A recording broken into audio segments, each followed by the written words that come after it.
So you have a level A or level B reader and it's the middle of the year and you are stuck and they're stuck. What do you do?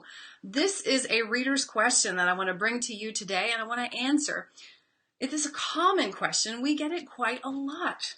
In fact, I did a poll recently on our Reading Simplified Facebook page and found that over 100 people who happen to see this poll have at least one level A-B reader in the middle of the year, and most people had more than two. So where are your kiddos? Are you in the middle of your school year, and do you have some level A and level B readers? If they're in kindergarten, that's not the end of the world yet, but if they're in first grade, it's time to start moving, right?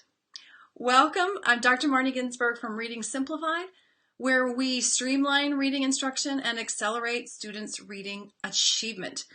And there's nothing more important, really, more zeroed in on moving kids who have lagging achievement than the level A, B readers. It's like they're not reading, right?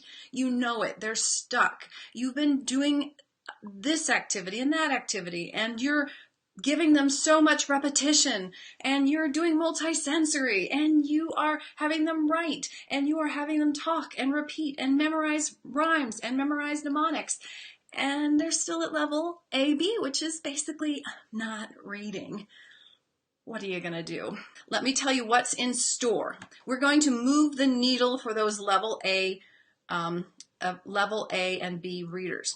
And this is all based on a reader's question. She said, I am teaching a senior kindergarten or grade 1 split this year, and I'm struggling with independent reading time being used effectively, especially for my non-readers or those that are at level A or B and are finished really fast. When they're finished with their reading, right? Are they really reading it? Do they actually get anything out of it?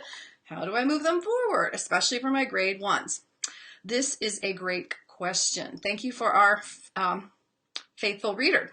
99% of reading problems begin with a word recognition difficulty. There may be other problems that kids face, but almost all problems, whether they're 5 years old or 6 years old or 16 years old, most of them begin with a word identification problem.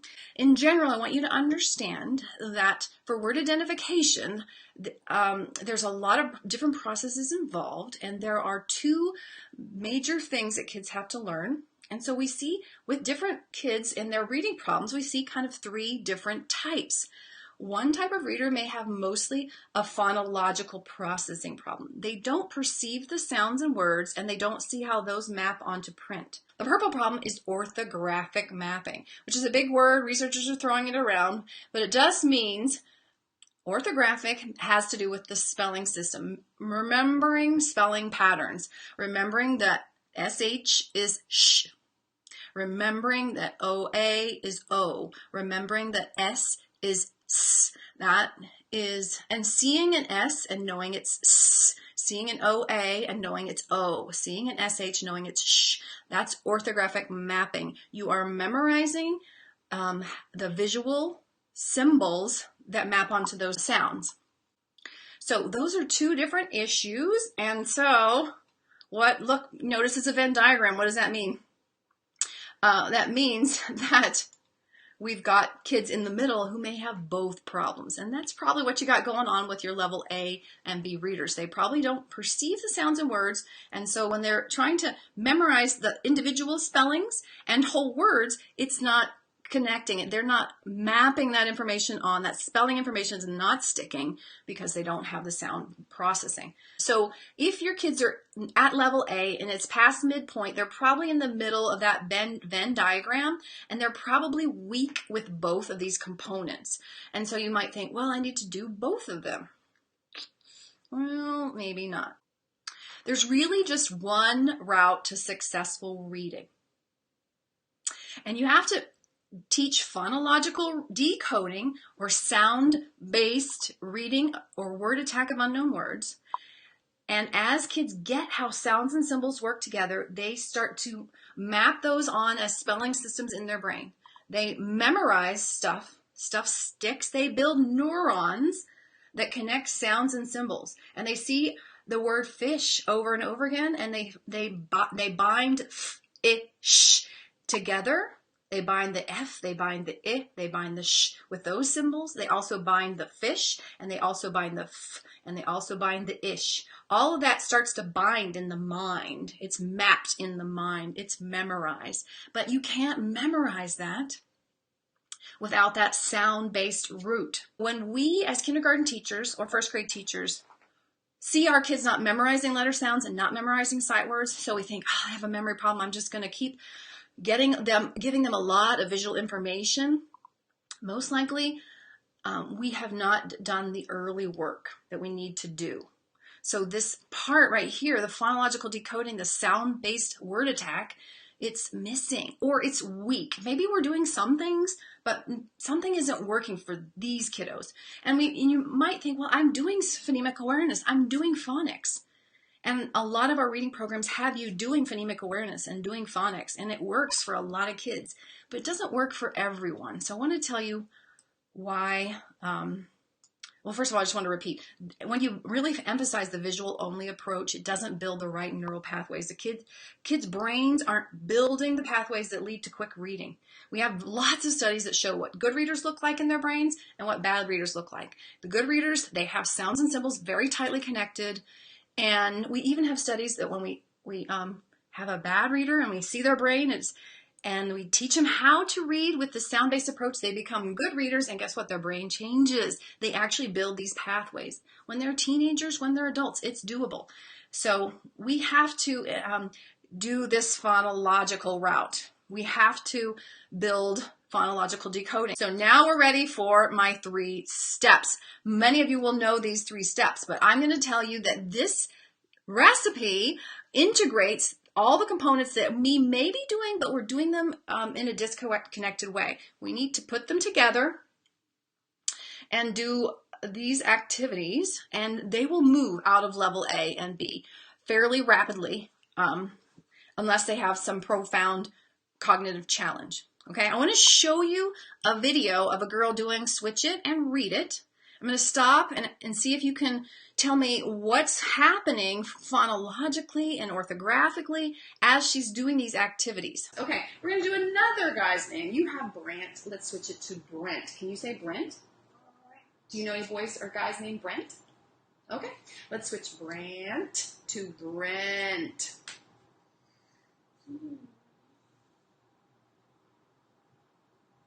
You switch it from Brent to Brent. That's a hard one. Okay, I'm going to help her. Look at what you have. Brent.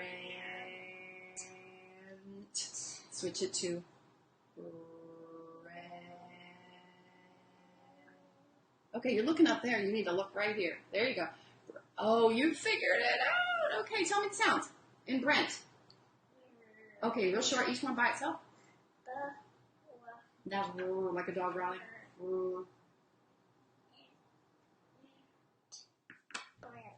Okay, this was Brant. Look, sweetheart, Brant. But this is what? Brant. Very good. So what we're doing is having her switch out each sound. You did a great job on that. Woo! And she is doing phonemic manipulation. When she takes out the A and puts in the E, that is phonemic manipulation, which is really great brain training for her because that's what she needs to use as a beginning reader, or to attack any unknown word from here on until she's an adult. Like if I read a strange Russian word that I'm not sure about, and I look at it like, is that Dostoevsky or Dostoevsky? I'm playing with the vowels, and I'm pulling one sound out and putting another one in to see if I hear a word that I've heard before. Oh, I think I've heard Dostoevsky, so I'm going to try the E. And that's the same thing that she's doing right here, developing that skill of flipping the vowels around. Usually it's the vowels. And when she's attacking an unknown word, and developing the brain skill to be really super good at it. And she's also practicing letter sound knowledge at the same time, getting that BD reversal fixed, getting the short vowels really automatic, and phonemic segmentation, which will serve her super well as a speller. Okay, ready for the next thing? So that was Switch It. It does all that, plus it teaches the concept of the alphabetic principle. and it teaches left to right tracking, basic concepts of print. So all of that can be done all at once from the get-go. And that's why that activity is so powerful. But now we're going to switch it to gran. Oh, I just gave away the word. Did you? Okay, so did you see some things happening for that young child that would be connecting sounds and symbols? That's the phonological decoding that I'm talking about. She's not just learning how to segment sounds orally, like, okay, young lady, what are the sounds you hear in ship? That's just oral, right? She's actually zeroing in on how ship relates to those lines and relates to those symbols. Sh, it, the SH, the I, the P. So she's connecting it. It's integrated. It's going to make sense to her. So if you have level A and level B readers, or anyone who's struggling, go straight to this activity, please. If they know at least 5 or 7 letter sounds, they can try this activity. So yesterday, when I did a little pre-testing with my young friend, when she read an unknown word, she was more likely to do sound, sound, sound word. So if it was the word sun, she would say s, n, and then try to guess sun. And that works for her to some extent, but as words get more and more sounds, like 4-sound, 5-sound words, or multi-syllable words, that strategy will slow her down and maybe cause confusion. So we want her to put the sounds together as she goes. That's what we call blend as you read. Okay, so let's do the blend as you read approach. What are those first 2 sounds? Keep adding. Uh-huh.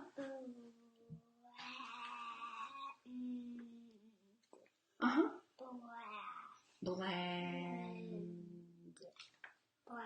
Bland. Have you ever heard of the word bland? Bland, kind of like, it means like it's not so, that means that's kind of plain. Exactly. Excellent definition. Okay, so let's pick a color and you can write the sounds as you say them. So did you see how she put the sounds together as she went? Let's give my friend some thumbs up. Woo! I'm going to just do it. Okay, now you write it and say each sound as you do. And try not to look at the word because you hear the word bland in your head, so you can probably hear the sounds. What is that first sound in bland? B. Mm-hmm. Very good. And if you're just tuning in, say hi, tell us where you're from. Tell us if you've used Switch It. So I give you 2 questions, whichever one you want. Okay, you got B.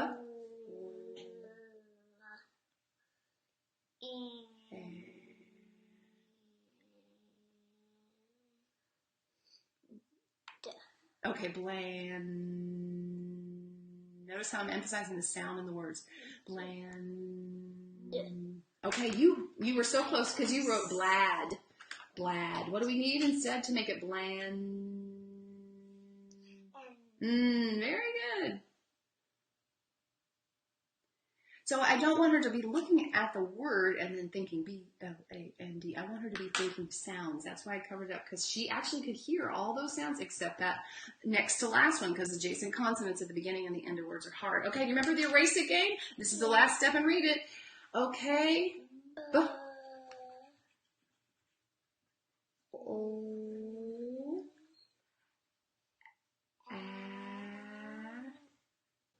Okay, so that was read it. The second activity that will move your kids out of the level A, B. And the read it activity is really important to use to develop the blend as you read decoding strategy. That's where she puts the sounds together as she goes. Bland. Like Michelle says, she uses blend as you read to figure out the tricky words. So exciting. It really unlocks how to decode, that phonological decoding for our kiddos. So as they're doing Switch It and Read It, they're developing sound-based decoding, and then they need to go practice it in real text. So they don't just do things in isolation with one word, but they put it into context with real text. So maybe they're studying short A and short O. Well, then find a text that mostly emphasizes short A and short O, so they get to practice it. We want to see the transfer. So here's an example of a little text that you could do guided reading, where you support them reading, and you support their word attack, just like I did with the word bland in Read It. So it might be like a text like I am. This is from the Reading Simplified Academy. I am Sam. I am Pam. I am, and the kid can write in his name, and then Sam sat.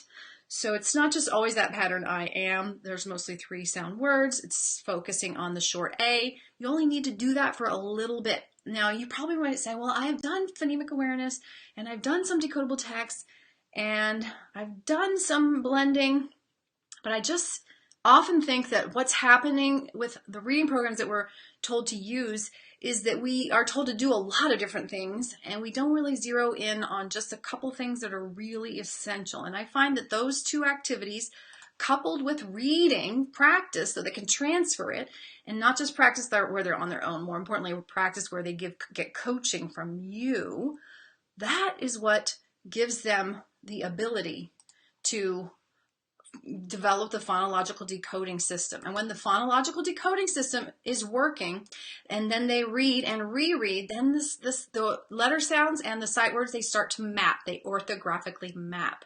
So those 2 activities plus reading and then rereading ideally will move the kids through this process.